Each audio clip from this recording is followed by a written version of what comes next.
Dahil boring ako ngayong araw, itong tali na lang ang aking paglalaruan. Sige, hindi ako mapapagod dito sa aking paglalaro.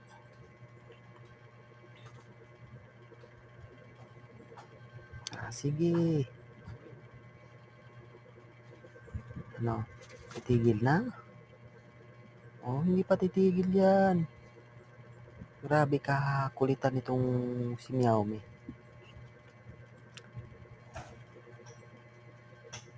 Kaya kada tumba-tumba na, sige, hindi pa rin yan titigil.